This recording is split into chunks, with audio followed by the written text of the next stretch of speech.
Hello বন্ধুরা, কেমন আছো তোমরা সবাই? আশা করি অনেক অনেক ভালোই আছো।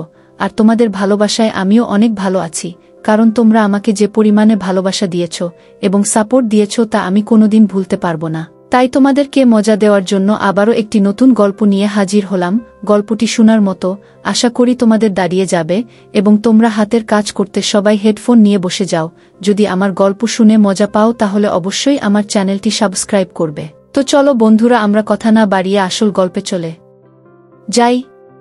আমি একদিন রাতে অফিস থেকে বাড়ি ফিরে দেখি অতিথির রুমে আলো অন আছে। আমি আমার স্ত্রীকে বলি, কে এসেছে? আলো অন আছে যে ওই ঘরে। আমার স্ত্রী বলে, তোমার দেশের বাড়ি থেকে 2 জন মানুষ এসেছে, সম্ভবত ওনারা স্বামী স্ত্রী। তাই তুমি কি ওনাদের আগে দেখনি? আমি বললাম না। মহিলা আমাকে জিজ্ঞাসা করেছিল, আমি তোমার কি হই? আমি তখন বলি, আমি তোমার স্ত্রী হই। তখন সে আমাকে ধরে বলে, তুমি আমাদের রঞ্জনের বউ। ও মা, কত সুন্দর তুমি! তারপরে আমাকে অনেক আদর করা শুরু করেছিল। আমি আমার স্ত্রীকে নিয়েই অতিথি রুমে যাই। আমি দেখি একজন মহিলা ও একজন পুরুষ বিছানায় বসে আছে। আমি চিনতে পারছিলাম না। আমার মন কেমন একটা হয়ে ওঠে। ওনারাও আমাকে চিনতে পারছিল না। আমার স্ত্রী মহিলাকে বলে, ইনি হচ্ছেন আপনাদের রঞ্জন, আপনাদের ছেলে। মহিলা আমার পরিচয় পেয়ে বিছানা থেকে উঠে এসে আমাকে ধরে কাঁদতে থাকে এবং বলে, তুমি এত বড় হয়ে গেছ। মহিলা বলেন, তুমি আমাকে চিনতে পারবে না, সেই ছোটবেলায় আমাকে দেখেছ। আমি তোমার জহুরা বুবু। মনে পড়ছে আমার কথা? মনে পড়ে কি আমাকে? সেই কত বছর আগের কথা, 25 বছর আগে, ক্লাস 4-এ পড়ি তখন আমি। তুমি স্কুল থেকে বাড়িতে ফিরলে আমাকে খেতে দিতে হয় মা, না হয় জহুরা বুবু। জহুরা বুবু আমার এই পৃথিবীতে আসার আগে আমাদের বাড়িতে কাজ করতে এসেছিল। সেই নাকি আমাকে অনেক কষ্ট করে লালন পালন করেছে, আমাকে দেখে শুনে রেখেছে। একদিন স্কুল থেকে এসে দেখি জহুরা বুবু চোখে বট করে কাজল পরে আছে। আমি তার চোখের দিকে ভালো করে তাকিয়ে থাকি। জহুরা বুবু আমাকে বলে, কি দেখছো তুমি? আমি আঙ্গুল দিয়ে জহুরা বুবুর চোখ দুইটা দেখাই। জহুরা বুবু বলে ওঠে, ওরে আমার ভাইটা। বলেই তার চোখ থেকে আঙ্গুল দিয়ে কাজলগুলো মুছে মুছে আমার চোখে পরিয়ে দেয়।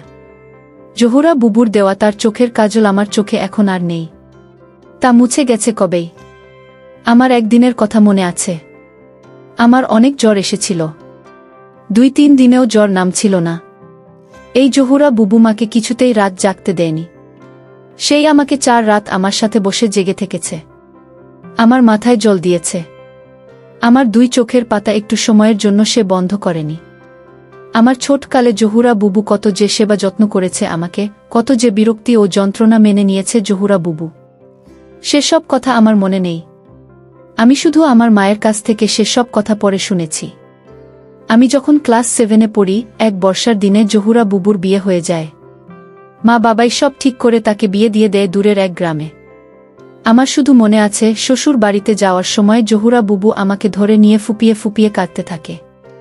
নৌকায় উঠে সারা পথ নাকি সে কাঁদতে কাঁদতে চলে গিয়েছিল। বিয়ে হয়ে যাওয়ার পরে জহুরা বুবু মাঝে মাঝে আমাদের বাড়িতে ঘুরতে আসত।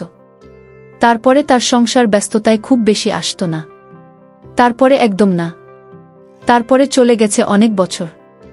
জহুরা বুবু আস্তে আস্তে সবার কাছে শেষ হয়ে যায়। এই শেষ হয়ে যাওয়া জহুরা বুবুকে দেখে যতটুকু খুশি হলাম তার চেয়ে বেশি আনন্দে মনটি ভরে উঠল। জহুরা বুবু কেমন যেন হয়ে গেছে।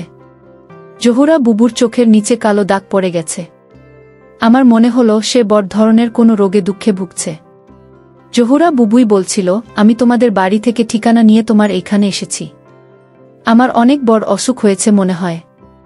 ওখানে এই রোগের কোনো চিকিৎসা নেই, তাই আমি অসহায় হয়ে তোমার এখানে চলে এলাম। এই ঢাকা শহরে আমাদের আপন কেউ নেই।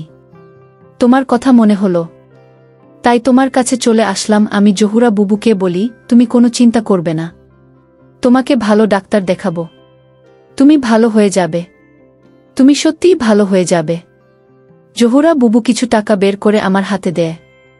বলে, জানি না কত খরচ হবে, তুমি এখান থেকে খরচ করবে। আমি ওই মুহূর্তে জহুরা বুবুকে কোনো করুণা করতে চাই না। আমি তার হাত থেকে টাকা নিয়ে নেই।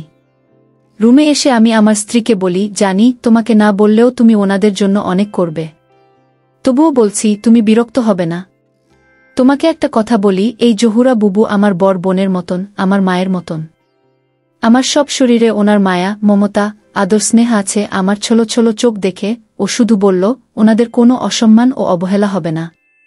তুমি দেখ, শহরের সবচেয়ে ভালো বিশেষজ্ঞ ডাক্তারকে জহুরা বুবুকে দেখাই। ওনার সব কিছু চেক আপ করানো হয়। সবগুলো রিপোর্ট পেতে 2-3 লেগে যায়। ইতোমধ্যে ঔষধও খেতে থাকে। সুন্দর চিকিৎসা পেয়ে জহুরা বুবুর মুখে হাসি ফুটে ওঠে।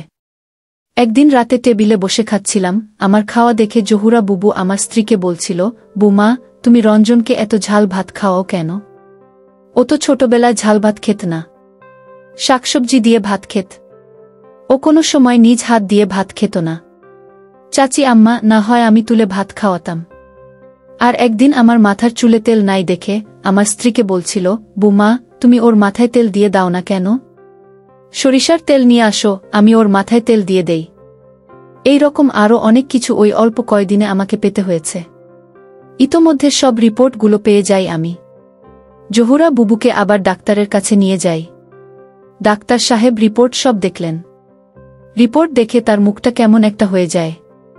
তিনি নতুন করে আরও ওষুধ দিলেন এবং ইংরেজিতে আমাকে বললেন, আপনি ওনাদের বাইরে রেখে এসে আমার সাথে দেখা করুন। আমি জহুরা বুবুকে বাইরে রেখে ডাক্তার সাহেবের সাথে দেখা করি। ডাক্তার বললেন, ওনার বড় রোগ ধরা পড়েছে, রক্তের ক্যান্সার। খুব বেশি হলে উনি 3 মাস বাঁচতে পারে। এই চিকিৎসা এখানে এখনও ওই রকম নেই। খুব ব্যয়বহুল চিকিৎসা এটা, আর করেও লাভ হবে না। জহুরা বুবু তার স্বামীসহ আমার বাসায় আরও 3 দিন ছিল। আমি জহুরা বুবুকে বলি, ডাক্তার সাহেব তোমাকে 3 মাসের ওষুধ দিয়ে দিয়েছে। তুমি যদি ভালো না হও 3 মাস পরে আবার এসো। যেই দিন জহুরা বুবু চলে যাবে সেই দিন বুবুকে বলি, বুবু তুমি আমার চোখে একটু কাজল পরিয়ে দাও না। আমার স্ত্রীর কাছে কাজল ছিল, কাজল নিয়ে আসে। জহুরা বুবু আমার চোখে কাজল পরিয়ে দেয়। আমি তার চোখের দিকে তাকাই, দেখি জহুরা বুবু অনেক কাঁদছে। তারপরে আরও কত বছর চলে গেছে। শুনেছি অনেক আগেই জহুরা বুবু চলে গেছেন জীবন নদীর ওপারে। তার দেওয়া সেই কাজল এখন আর আমার চোখে নেই। তা কবে মুছে গিয়েছে। প্রিয় দর্শক, এই গল্পটা আপনাদের কেমন লেগেছে তা অবশ্যই একটি কমেন্ট করবেন। আর যদি গল্পটা আপনাদের ভালো লেগে থাকে তাহলে ভিডিওটিতে একটি লাইক করে দেবেন। এই ধরনের গল্প শোনার জন্য আমাদের এই চ্যানেলটিকে অবশ্যই সাবস্ক্রাইব করে আমাদের সাথে যুক্ত থাকুন। ধন্যবাদ।